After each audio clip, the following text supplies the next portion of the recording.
اسلامی تاریخ میں ایک ایسا واقعہ پیش آیا جس نے ہمیشہ کے لیے تاریخ کا رخ بدل دیا۔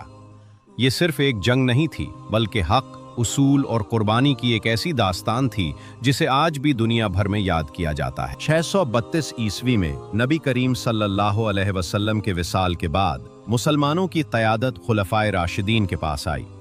ابتدا میں اسلامی ریاست مضبوطی سے آگے بڑھی، لیکن وقت کے ساتھ سیاسی اختلافات بھی سامنے آنے لگے۔ حضرت علی رضی اللہ عنہ کے دور خلافت میں کئی بڑے سیاسی تنازعات اور جنگیں ہوئیں، جنہوں نے مسلم معاشرے کی سیاسی صورتحال کو بدل دیا۔ حضرت علی رضی اللہ عنہ کی شہادت کے بعد حضرت حسن رضی اللہ عنہ نے مسلمانوں کے اتحاد کی خاطر اقتدار حضرت معاویہ رضی اللہ عنہ کے حوالے کر دیا، جس کے بعد کئی برس تک سلطنت میں استحکام رہا۔ حضرت معاویہ رضی اللہ عنہ کے انتقال کے بعد یزید حکمران بنا اور مختلف اہم شخصیات سے اپنی بیعت کا مطالبہ کیا۔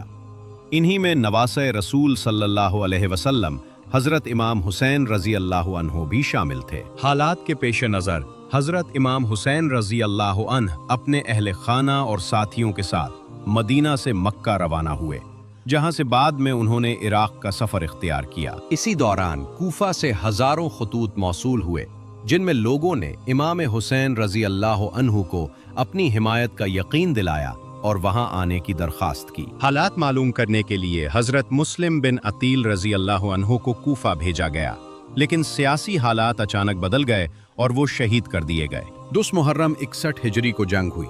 امام حسین رضی اللہ عنہ اور ان کے وفادار ساتھی ایک ایک کر کے شہید ہو گئے، اور یہ واقعہ تاریخ اسلام کا ایک اہم باب بن گیا۔ واقعہ کربلا ہمیں حق، صبر، ثابت قدمی اور قربانی کا سبق دیتا ہے۔ یہی وہ پیغام ہے جو صدیوں بعد بھی انسانیت کے لیے مشعل راہ ہے۔ ٹوٹ گیا غرور مگر کوئی مرتبہ نہ ملا، ستم کے بعد بھی کوئی حاصل جفا نہ ملا۔